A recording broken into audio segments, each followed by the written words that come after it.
इस देश की व्यवस्था परिवर्तन कराने का आंदोलन बन गया।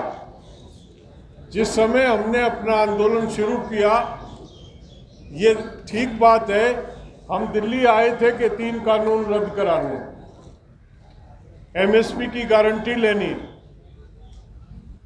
आंदोलन 26 तारीख को 1 साल हो जाएगा। आप सबको पता है किस तरह की हठधर्मिता और किस तरह के ओछे हथकंडे इस सरकार ने इस्तेमाल किए आंदोलन के खिलाफ। कोई भी गैरतमंद सरकार इस तरह के हथकंडे इस्तेमाल नहीं कर सकती जो इन्होंने करने का प्रयास किया। एक से एक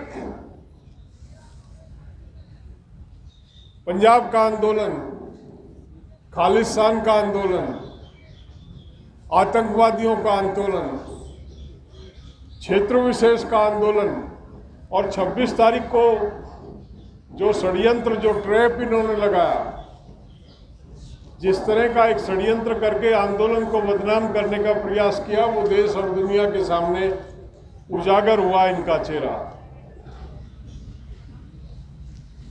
जब हम निरंतर लंबे समय तक रहे तब पता चला कि केवल 3 कानून और एमएसपी से काम चलने वाला नहीं है। केवल किसान परेशान नहीं है, देश का जो भी कमेरा वर्ग, मजदूर है, कर्मचारी है या बेरोजगार, वह छोटा व्यापारी, छोटा और मझोला व्यापारी, सबको इन्होंने अपनी चुंगल में ले लिया। आहिस्ता आहिस्ता करके सबको निपटाने का एक योजनाबद्ध तरीके से षड्यंत्र इन्होंने शुरू कर रखा। हम मोर्चों पर बैठे हुए थे तो हर वर्ग के लोगों ने संपर्क बना के अपनी अपनी तकलीफें कहने का प्रयास किया। तब हमें एहसास हुआ कि लड़ाई किसान की नहीं और केवल 3 कानून वापस कराने और एमएसपी की गारंटी लेने से नहीं, यहाँ तो पूरा देश जो है वो बिक्री पे लगा हुआ। लिस्ट लगा दी है इन्होंने, कोई भी संस्थान जिसको चाहिए बोली लगा के किसी संस्थान को खरीद सकता है। किसी सरकार ने इतनी निर्लज्जता से काम नहीं किया। अभी आपने पीछे देखा होगा राफेल का सौदा, 5,700 करोड़ का सौदा जो हो रखा था, सौदा साइन हो रखे थे, उस सौदे को एक जहाज 5,700 करोड़ में तय हो गया था, साइन हो गए थे। और वो हमारा संस्कारी संस्थान जो तमिलनाडु में है, उसके जॉइंट वेंचर में वो सौदा हुआ था। 16,000 करोड़ में वो जहाज खरीदे गए। 16,000 करोड़ में, जो 5,700 करोड़ में खरीदे थे, जो सौदा एमओयू साइन हो रखा था, उसको कैंसिल करके और जॉइंट वेंचर वो जो हमारा गवर्नमेंट का संस्थान था, बहुत बड़ा संस्थान है कोयम्बटूर में, उसको ना देके अनिल अंबानी को उस जॉइंट वेंचर में डाला गया। अनिल अंबानी जो 85,000 करोड़ रुपया बैंकों का मार के बैठा हुआ, 85,000 करोड़ रुपए की देनदारी है उसकी। डिफॉल्टर को तो कोई काम देता नहीं। उस व्यक्ति ने साइकिल का पुर्जा नहीं बनाया, वो जहाज बनाएगा हमारे देश में। मतलब इस निर्लज्जता से काम किया। सुप्रीम कोर्ट में अपील की तो जज साहब का आपको पता ही है, जिस तरह से जज बिका गोगोई, जिस तरह से उसने इस केस से रातों रात, जो सीबीआई का डायरेक्टर उस केस को खोलने जा रहा था, उसकी रात को ट्रांसफर कर दी गई। उसकी ट्रांसफर करके उस जज से वो फैसला लिखवाया गया, उसको बाद में राज्यसभा का मेंबर बनाया। मतलब देश से छुपा नहीं है, लेकिन ये देश, ये हजारों वर्ष की गुलामी इस देश ने जो भोगी है, जो कारण हजारों साल पहले थे वो कारण आज भी है। ये देश धार्मिक संकीर्णता और जातीय संकीर्णता के माध्यम से चलता। और उसी का लाभ उठा के आज तक इस देश का विखंडन हुआ और आज वो शक्तियां फिर चरम पे है। इसको ये अच्छी तरह पता कि राम मंदिर के मुद्दे को जिस दिन उठा के जिस दिन हिंदू मुस्लिम कराओगे, एक पुलवामा करा के इन लोगों ने जाती हुई सरकार को रोक लिया। जिस सरकार का असेसमेंट था, जिस आरएसएस का सर्वे था 2019 में कि 120 से 26 सीटें इनको मिल रही हैं, वहाँ 43 बच्चे हमारे मरवा दिए इन्होंने। और 43 बच्चे मरवाने के बाद जो एक जुनून पैदा किया, जो एक सर्जिकल स्ट्राइक का नाटक किया, उसका नतीजा ये हुआ, ये 300 से क्रॉस कर गए। क्योंकि धर्म इस देश की कमजोरी है, धर्म इस देश के लोगों की कमजोरी है। धर्म आस्था के लिए होता है, कोई बुरी चीज़ नहीं है। आस्था तक धर्म है तो कोई बुरी चीज़ नहीं है। लेकिन यहाँ तो आस्था छोड़ो, यहाँ तो राज धर्म के आधार पे बनाया जाता, वोट नेता धर्म के आधार पे चुना जाता। नेता का चुनाव होना चाहिए विकास, बेकारी, बेरोजगारी, शिक्षा, स्वास्थ्य, सड़क, देश की विकास की बात करने के लिए एजेंडा कोई पॉलिटिकल पार्टी लेके चले, नौजवान के रोजगार की बात करे तो समझ में आती है। लेकिन एक पॉलिटिकल पार्टी यहाँ एश्योर्ड करती है, मंदिर बनाने की बात करती है, लोग पागल होकर वोट डालते हैं, तो मंदिर बनाने से तो ऐसे ही पेट भरेंगे। 27 बैंक थे इस देश में, ये लोग सत्ता में आए उस दिन 27 बैंक थे। 27 में से 23 बैंक इन्होंने मर्ज कर दिए, 4 बचे। कोई भी देश जब तरक्की करता तो फाइनेंशियल इंस्टीट्यूशन, वित्तीय संस्थान बढ़ते हैं, बैंकिंग बढ़ती है। अगर देश ने विकास किया होता तो 27 के 54 बैंक होते इस देश में। 23 निपटा दिए, 4 बचे, 3 को और देने की तैयारी हो रही है, 1 बचेगा। कौन सा विकास हो रहा? जीडीपी -24 में,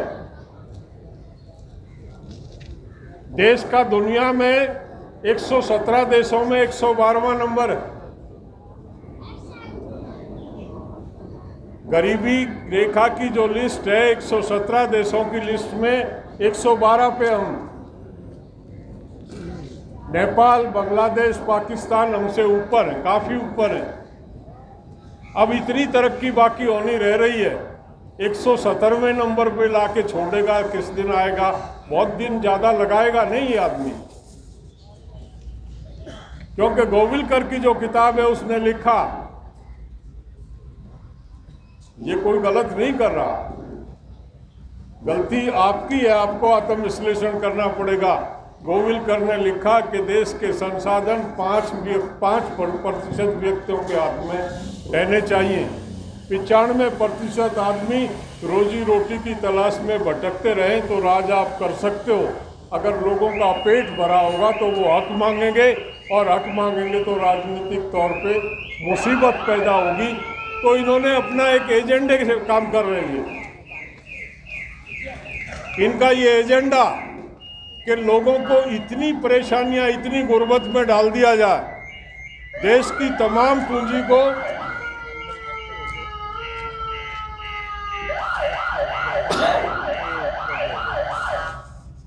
देश की तमाम पूंजी को 5% हाथों व्यक्तियों के हाथों में सौंप के पूरे देश में एक गरीबी और गुर्बत का माहौल बना दिया जाए। लोग रोजी रोटी के चक्कर में इतने बिजी रहें कि सत्ता की तरफ उनका ध्यान ही ना जाए। ये उस गोविलकर के बताए हुए सिद्धांत को लेके ये राज कर रहे हैं। ये गलत नहीं है, ये तो अपने उस गुरु के मार्ग पे, बताए मार्ग पे चल रहे हैं। सोचना हम व्यक्ति को कि हमको कहाँ जाना। बड़ा खुला मामला। ये 2014 में आए थे। 2014 में आने के बाद 10 लाख करोड़ रुपया इन्होंने या तो राइट ऑफ किया या एनपीए किया। 10 लाख करोड़ रुपया, 10 लाख करोड़ रुपया मायने रखता। देश के तमाम किसान और मजदूर का अगर तमाम कर्जा जीरो कर दिया जाए तो वो 10 लाख करोड़ रुपया नहीं होता। पूरे किसान और मजदूर को कर्जा मुक्त कर दिया जाए तो वो 10 लाख करोड़ बनता नहीं है। इन्होंने 10 लाख करोड़ रुपया चंद लोगों का राइट ऑफ किया। जब किसी गरीब वर्ग की, किसान और मजदूर के कर्जे को माफ करने की बात आती है तो सवाल उठता है, अखबार में बड़े बड़े लेख आते हैं कि देश की अर्थव्यवस्था डगमगा जाएगी, देश डूब जाएगा, देश कैसे चलेगा अगर ये कर्जा माफ कर दिया। अच्छी बात, नहीं करना चाहिए, लेकिन वो तुम्हारे रिश्तेदार लगते हैं, क्या लगते हैं वो, जिनका 10 लाख करोड़ रुपया माफ कर दिया। और उसमें एक नियम और है, आरटीआई से आप अगर सूचना मांगो तो कोई भी बैंक उनकी लिस्ट नहीं देता। वो कहते हैं हमारी बैंकिंग का जो रूल है वो ये कहता है कि डिफॉल्टर का नाम डिस्क्लोज नहीं करना है। किसान अगर 20-30 हज़ार का कर्जा मजदूर लेता तो सरकार की एजेंसियां लग जाती हैं, उसका घर, उसकी ज़मीन कुड़क होती है, उसको जेल में डाल दिया जाता। लेकिन ये जो लेके भागते हैं, 28 आदमी कर्जा लेके भागे हैं देश से, 27 आदमियों का संबंध गुजरात से, एक आदमी कर्नाटक से। कोई कार्रवाई नहीं, कोई पूछ नहीं रहा, कोई जान नहीं रहा, कोई बात नहीं हो रही इस देश में। कहाँ हम जा रहे हैं, किस दिशा में हम जा रहे हैं? तो हम तो किसान थे और किसान की लड़ाई लड़ने आए थे, लेकिन यहाँ 1 साल से काम है नहीं, अध्ययन करते हैं क्या हो रहा है, क्यों टाइम ही टाइम है हमारे पास, वहाँ लोगों से मिलते हैं, वहाँ के लोग मिलते हैं। इतनी बीमारी है देश की, अगर संपूर्ण क्रांति की बात नहीं की गई देश में तो ये देश बचने वाला नहीं। ये उस तरह के लोग हैं, इनका कोई लगाव देश से नहीं है। तमाम प्राइवेटाइजेशन का दौर जो बढ़ा रहा, जिस तरह से लेबर एक्ट में अमेंडमेंट की, जिस तरह से 30 कानूनों में संशोधन करके लेबर को बांध दिया गया, उसकी आज़ादी को छीन लिया गया, रातों रात पता नहीं चला। जो विरोध होना चाहिए था वो विरोध हुआ नहीं। अगर उसी टाइम आवाज़ उठ गई होती तो शायद ये 3 कानून आते नहीं, लेकिन क्योंकि आवाज़ उठी नहीं, इन्होंने एक एक करके सबके मुंह में हाथ डाल के देखा और देख लिया कि ये सब बिना दांत के लोग हैं, किसी को भी जबड़े में हाथ डाला जा सकता है, तो आखिर में किसान के मुंह में हाथ डाल दिया। वही ये थोड़ी गलती कर गए।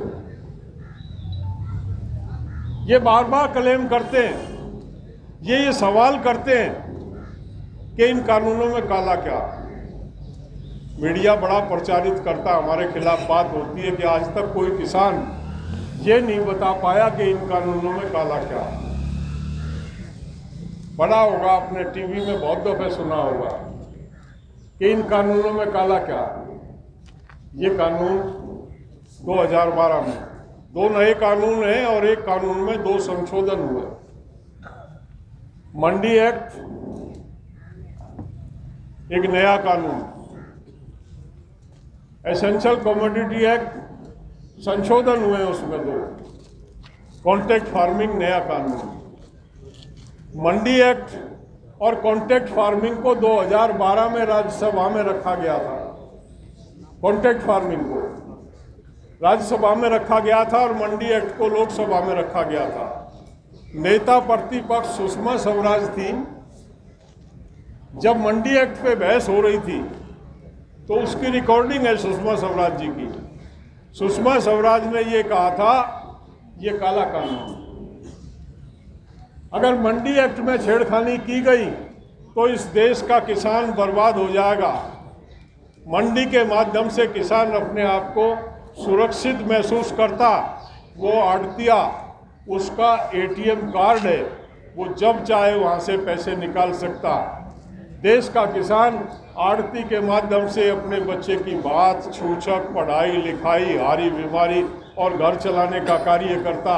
इस मंडी एक्ट से छेड़खानी ना की जाए, ये काला कानून है। ये सुषमा स्वराज का लोकसभा में रिकॉर्डेड बयान है। आप बहुत लोगों ने शायद देखा भी होगा, क्योंकि हमने ये डलवाया था उसका लोकसभा का बयान। राज्यसभा का जो अरुण जेटली नेता प्रतिपक्ष थे, अरुण जेटली ने ये कहा था कि अगर कॉन्ट्रैक्ट फार्मिंग हिंदुस्तान में लाई गई अमेरिका और यूरोप का जो किसान बर्बाद हुआ वो कॉन्ट्रैक्ट फार्मिंग की वजह से हुआ। अमेरिका और यूरोप जिसमें 1940 और 50 के दशक में 60% किसान थे, कॉन्ट्रैक्ट फार्मिंग लागू होने के बाद आज अमेरिका में 1.5% किसान है और यूरोप में 3% से लेकर 6% तक किसान है। हिंदुस्तान में अगर ये कॉन्ट्रैक्ट फार्मिंग लागू हुई तो हिंदुस्तान का किसान खत्म हो जाएगा। मैं आपको जानकारी के लिए बता रहा हूं क्योंकि हमारे पास मीडिया नहीं, हम सबको तो बता नहीं पाते। सरकार को बता रखा। 2012 में जब आप लोकसभा और राज्यसभा में बहस कर रहे थे बीजेपी के नेता और वो इसको काला कानून बता रहे थे, तो 2020 में ये कानून सफेद कैसे होंगे, हम सरकार से ये पूछ रहे हैं। हमने काले नहीं बताए ये कानून बीजेपी ने लोकसभा और राज्यसभा में काले बताए थे। हम जब भी वार्ता के लिए गए हमने ये कहा कि 2012 में ये कानून अगर काले थे तो 2020 में ये कानून सफेद कैसे हो गए, बीजेपी बताए। नहीं बताते, लेकिन मीडिया इनका, वो अंबानी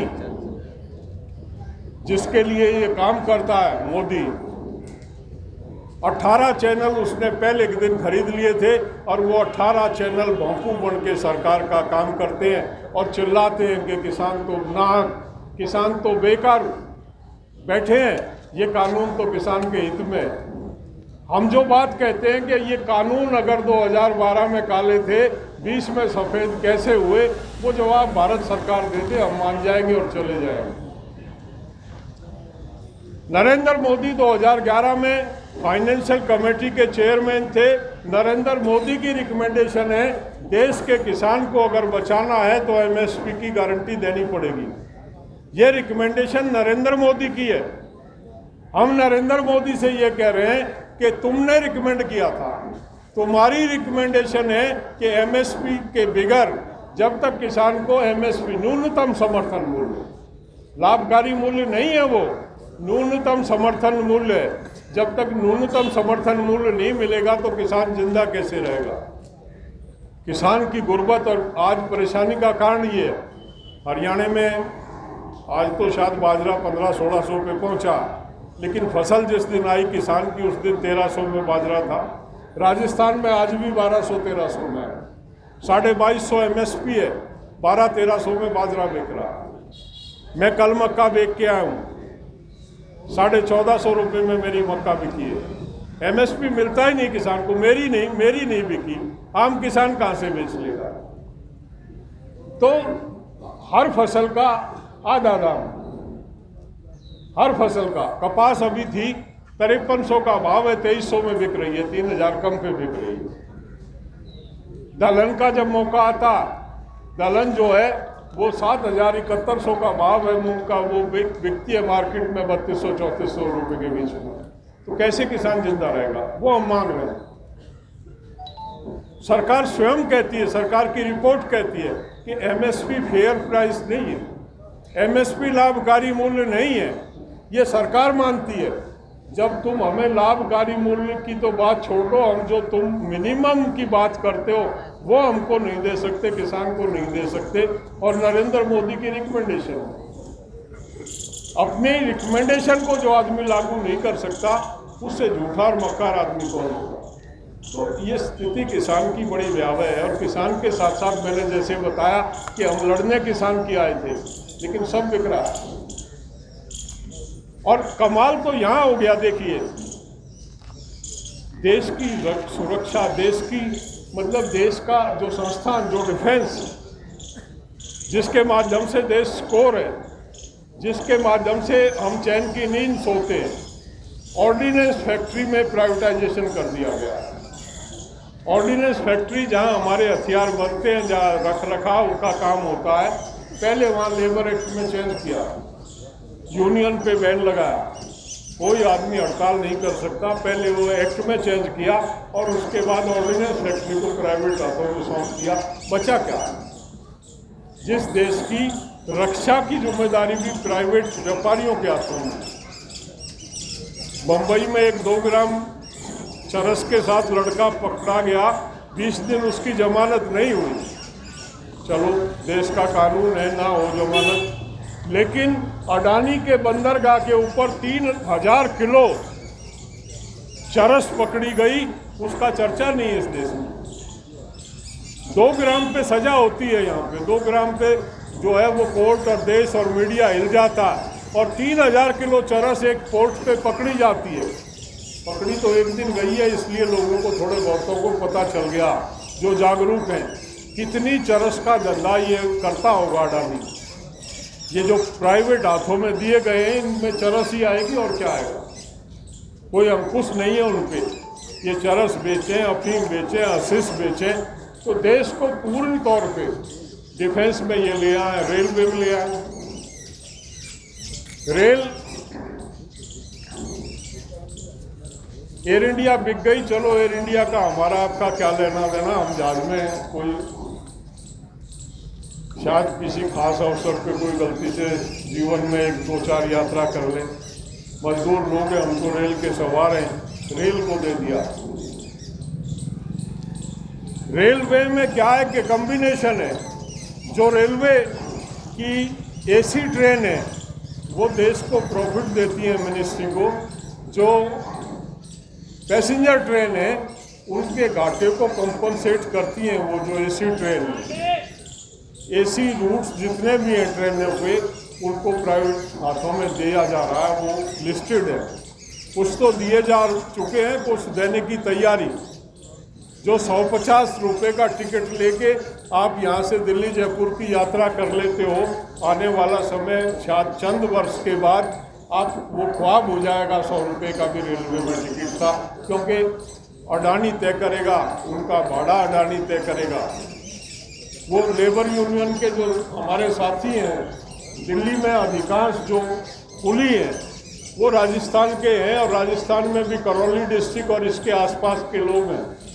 रेलवे स्टेशनों को प्राइवेटाइज कर दिया, उनको उन्होंने, अडानी ने बाहर कर दिया, अपनी एजेंसी खोल दी है। उसके जो एजेंसी है लेबर कॉन्ट्रैक्ट दे दिया, वही लोग कुली का कार्य करेंगे जो अडानी ने वहाँ पे बैठाए। सब कुलियों को बाहर कर दिया, लाखों लोगों का रोजगार जा रहा। वेंडर जो है वो जाएगा, कुली जाएगा, कर्मचारी। अगर अडानी की रेल चलेगी तो 1 लाख का कर्मचारी नहीं होगा, 50,000 या 20,000 का कर्मचारी नहीं होगा, 15,000 में काम कराएगा। वो जिसको करना है करेगा, नहीं तो अपने घर जाएगा। ऐसा वातावरण और माहौल तैयार किया जा रहा। तो डॉक्टर साहब ने जो बात कही, जिस पे डॉक्टर साहब का फोकस था कि किसान आंदोलन इसलिए साल भर हम चला पाए, देश के 550 किसान संगठन एक मंच पे आ गए। और आपने देखा होगा जो फैसला संयुक्त किसान मोर्चे का सिंगू बॉर्डर से हो जाता है, किसी की हिम्मत नहीं है उसमें एक शब्द भी घटा बढ़ा दे। जब हम सब इकट्ठा होंगे, किसान कोई नहीं, किसान, मजदूर, कर्मचारी, विद्यार्थी, तमाम वर्ग इकट्ठा होकर संपूर्ण क्रांति की बात अगर नहीं करेंगे और एक मोर्चा तैयार नहीं करेंगे तो इनसे बचने वाले नहीं है। पूंजीवाद बहुत ही खतरनाक होता है। आर्थिक तौर पे गुलामी बहुत बड़ी गुलामी होती है, और उसकी तैयारी में ये लोग आगे बढ़ रहे हैं। तो इससे लड़ने के लिए आज आप लोगों ने जब हमने कोई कॉल दी है, आपका सहयोग हमें मिला। आशा करते हैं ये और बढ़े और मजबूती बने, देश में एक अंडरस्टैंडिंग बने। इस देश में जो हम महसूस करते हैं अभी वो अवेकनिंग नहीं है जो होनी चाहिए। आज देश का जो कंज्यूमर और ख़ास तौर पे जो अर्बन कंज्यूमर है वो बिल्कुल साइलेंट बैठा। वो ये सोच रहा है कि किसान की लड़ाई, किसान जो पैदा करता है उसका इस्तेमाल कंज्यूमर करता है। एक एक व्यक्ति किसान के पैदा हुए अनाज के ऊपर जिंदा रहता। ठीक है वो पैसा दे के खरीदता, लेकिन जिस आप किसान बेच रहा है, मैं आपको कह रहा हूँ, हम आधे रेट में बेच के भी दोबारा अपना मैं खेत में बो के आया। मैंने मक्का काटी, आधे रेट में बेच के सरसों बो के आया हूँ अपने खेत में। ये नहीं है कि आधा रेट है तो मैंने बोना छोड़ दिया। व्यापारी ऐसा नहीं करेगा। व्यापारी के हाथ में जिस दिन ये मार्केट आ जाएगी उस दिन पैकेट रखा होगा किसी मॉल में और कीमत प्रिंट होगी, कोई नेगोशिएशन नहीं होगी। जो चीज़ उसके पैकेट में जाके बिकेगी उस दिन कंज्यूमर को पता चलेगा जब वो गए उनको 200 रुपये किलो खरीदेगा। जिस दिन ये ज़मीन पे कब्जा कर लेंगे उस दिन रेट भी इनके तय होंगे और अल्टीमेटली गंडासा किसकी गर्दन पे पड़ेगा? कंज्यूमर की गर्दन पे पड़ेगा। तो हमको समझना पड़ेगा समाज के तमाम वर्गों को इकट्ठा होके एक मंच पे आके एक बड़ी लड़ाई की अगर हम शुरुआत नहीं करेंगे और समय से चूक गए हम तो रिवर्स नहीं होगा। ये व्यवस्था अगर इन्होंने छिन भिन कर दी तो हम उस पिछले वाले समय में नहीं लौट पाएंगे। कोई नई व्यवस्था बनेगी, क्या बनेगी वो तो समय बताएगा, लेकिन मौजूदा व्यवस्था अगर छिन भिन हुई तो इस पूरे समाज में एक बड़ी हलचल होगी और एक बड़ा क्राइसिस इस समाज में आएगा। तो वक्त रहते हम चेतें, इकट्ठा हों, संगठित हों और एक बड़ी लड़ाई की तैयारी करें। इस किसान आंदोलन के साथ साथ जुड़ के तमाम समाज के वर्ग इकट्ठा हों। आप लोगों ने हमें बुलाया, हमें ये अवसर दिया, मैं इसका आभारी हूँ और इस आशा के साथ कि ये सहयोग जो हमारा आपस में बना ये बढ़ता रहे, मजबूत हो और हम इकट्ठा होके इस पूंजीवाद के खिलाफ एक लड़ाई लड़ें और इससे इस देश को मुक्त कराएं। आपने मुझे सुना, मैं आपका आभारी हूँ। धन्यवाद। जय हिंद, जय किसान, जय मजदूर।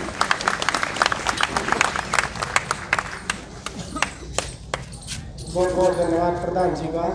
अगले वक्ता के रूप में मैं इंकलाबी मजदूर केंद्र से साथी शामिल को बुलाऊंगा, वो आए और अपनी बात है।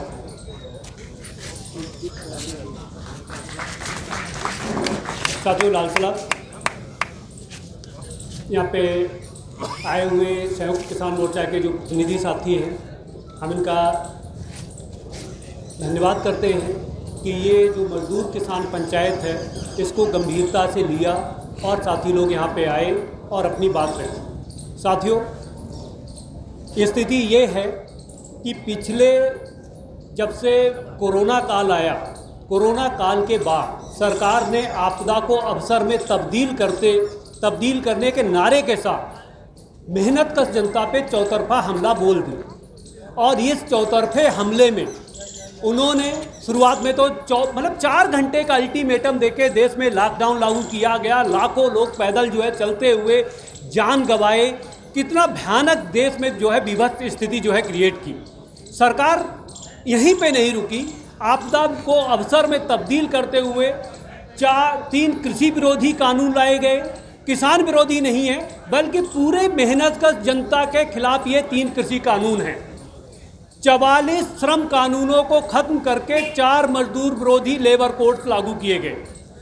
4 मजदूर विरोधी जो लेबर कोड्स हैं वो अभी राज्यों द्वारा नियमावली ना बनने के चलते लागू नहीं हो पाए, लेकिन प्रबंधकों ने उनको इम्प्लीमेंट करना शुरू कर दिया है। फैक्ट्रियों में छिपी और खुली छटनी बीआरएस के नाम पे, मतलब फोर्सफुली रिटायरमेंट स्कीम के नाम पे बीआरएस जो है लागू किया जा रहा है। नाम बीआरएस दे रहे हैं लेकिन फोर्सफुली रिटायरमेंट स्कीम जो है कंपनियों में जारी है।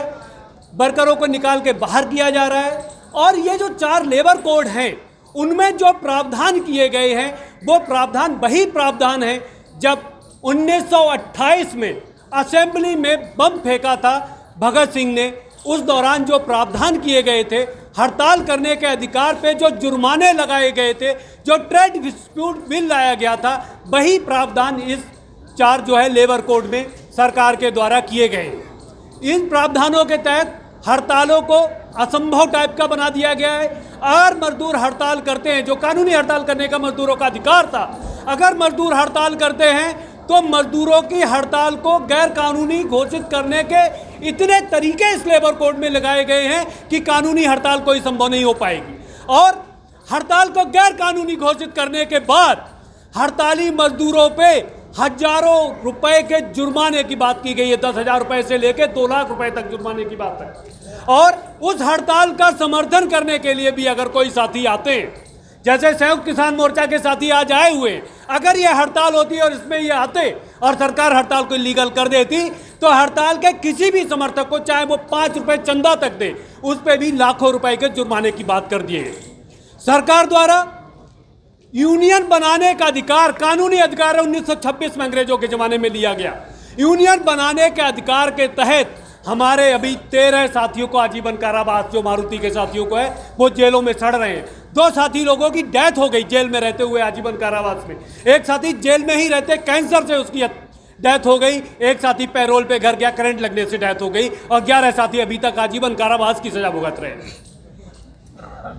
क्या उनका जुर्म था? उनका जुर्म यह था कि ट्रेड यूनियन बना रहे थे, यूनियन बना रहे थे।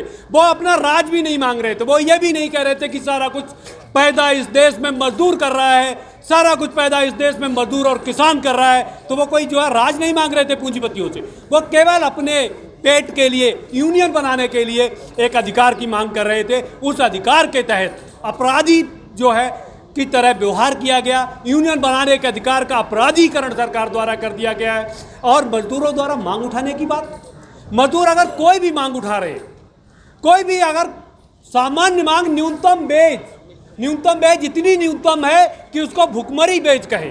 इस गुड़गांव जैसे शहर में 8,500 रुपये, और वो भी फैक्ट्रियों में मिलता नहीं। इस न्यूनतम बेच की मांग अगर मजदूर कर रहे हैं तो लाठी, गोलियों, डंडों से उनका जो है स्वागत किया जाता है। तनख्वाह, लॉकडाउन के दौरान तनख्वाहें नहीं मजदूरों की दी गई। उन तनख्वाहों की मांग करने पे मजदूरों को उठा के जेलों में जो है ठूसा गया है।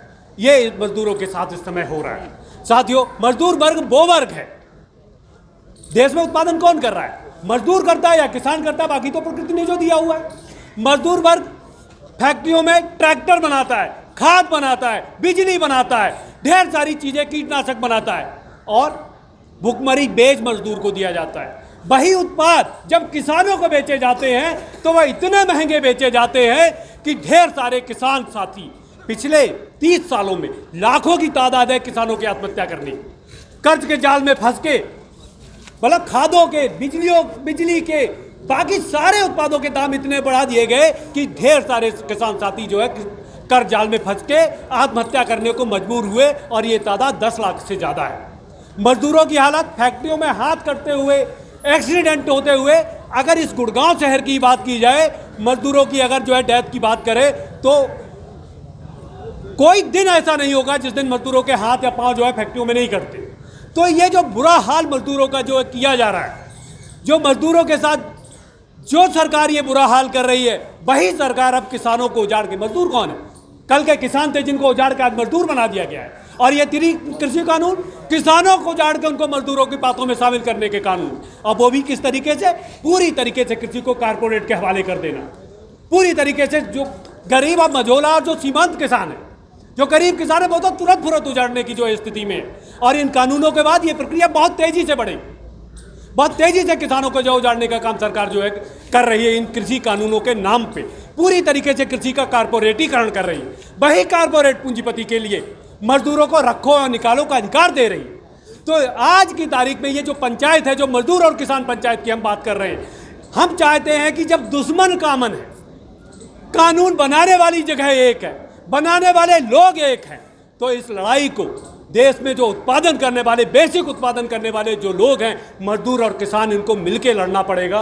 और इस मजदूर किसान एकता के नारे को हम लोगों को जमीन पे जो है लागू करना होगा।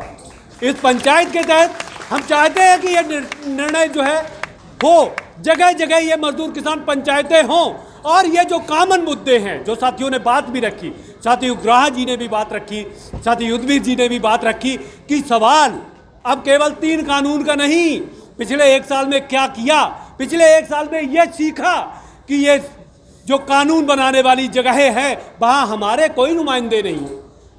700 किसान शहीद हो गए, 700 किसान शहीद हो गए। अगर वो हमारे लोग होते, उनके चेहरे पे चिकन नहीं आई।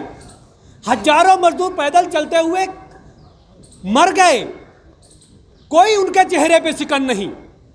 बस अगर सवाल उठाओगे तभी एक दूसरे के बरक्स खड़ा करेंगे, कहेंगे बॉर्डर पे वो जान दे रहा है, तुम लाइन में नहीं खड़े रह सकते हो नोटबंदी में। अरे भाई, कौन लाइन में खड़ा है? जो बॉर्डर पे खड़ा है, उसकी बंदूक बनाने वाला, उसकी ड्रेस बनाने वाला, उसके जूते बनाने वाला मर रहा है, उसके लिए अनाज उगाने वाला मर रहा है। आप उन दोनों को एक दूसरे के खिलाफ खड़ा कर रहे हैं। यह जो शासक वर्ग है, लोगों को बांटने के लिए अंधराष्ट्रवाद, सांप्रदायिकता, धार्मिक उन्माद, क्षेत्रवाद, कोई तरीका नहीं छोड़ेगा कि हमको आपस में बांटने के लिए कुछ नहीं मिलेगा तो बोलेगा यहाँ कीर्तन करो, यहाँ नमाज करो। ये सरकार का जो है, शासक वर्ग का जो है, जो हथकंडा है।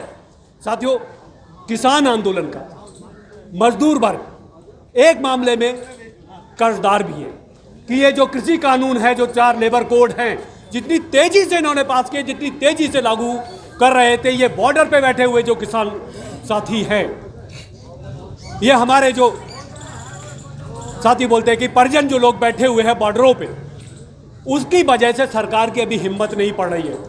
जैसे ही वो चाहते ही है, जैसे ही बॉर्डर का मोर्चा खुले, चौतरफा हमला करने की जो है बड़ी तैयारी मजदूरों पे हो रही है। और इस तैयारी की मतलब ये प्रक्रिया शुरू कर दी है। बीआरएस जो है कंपनियों में लागू करने शुरू कर दिए गए। कानून अभी जो है नियमावली नहीं बनी, लेकिन ये कानून सरकार द्वारा, प्रबंधकों द्वारा फैक्ट्रियों पर लागू किए जा रहे हैं। तो साथियों, हम चाहते हैं कि ये जो पंचायत है पूरे देश भर में जगह जगह ये एक शुरुआत है। हमारी तरफ से एक आह्वान है कि मजदूर किसान पंचायतें हों। और साथियों ने जो अपने वक्तव्यों में रखा है, किसी साथी ने संपूर्ण क्रांति की बात की, किसी साथी ने व्यवस्था परिवर्तन की बात की, साथियों ने बात की कि ऊपर वाले लोग जो ये सारा कुछ बनाते हैं और नीचे वाले लोग तो ऊपर उठना चाहते हैं, लेकिन ऊपर वाले लोग नीचे नहीं आना चाहते। मैनेजमेंट जब बोलता है कि मजदूरों को तनख्वाह देने को पैसा नहीं है, तब उनकी तनख्वाहें लाखों में होती हैं। एक बार मजदूर साथियों ने बोला भी, बोले अच्छा मंदी आई है, चलो हम लोग सब लोग बराबर की जो है तनख्वाह पे जी ले। बोले नहीं नहीं, ये नहीं हो सकता, एमडी और मजदूर बराबर की तनख्वाह पे नहीं जिएगा। बोले चलो मंदी है, कंपनी घाटे में है, 8,000 तुम लो, 8,000 हम देते हैं। बोले नहीं, ये संभव नहीं, ये बात मत करो। तो ऊपर वाले नीचे ऐसे नहीं आएंगे, और जब तक ऊपर वाले नीचे नहीं आएंगे तब तक समस्या का मुकम्मल समाधान जो है हम लोगों को संभव नहीं है। तो साथी लोग, 4 मजदूर विरोधी लेबर कोड रद्द करो, 3 काले कृषि कानून रद्द करो, पूंजीवाद हो बर्बाद, मजदूर किसान एकता जिंदाबाद, मजदूर किसान एकता जिंदाबाद, लड़ेंगे लड़ेंगे, कौन बनाता हिंदुस्तान, कौन बनाता हिंदुस्तान।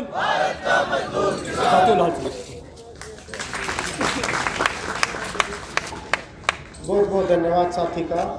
अगले वक्ता के रूप में मैं संयुक्त किसान मोर्चा गुड़गांव के साथी संतोष जी को बुलाना चाहूँगा। वो आए और अपनी बात रखें। साथी सना का जरूर ध्यान रखें।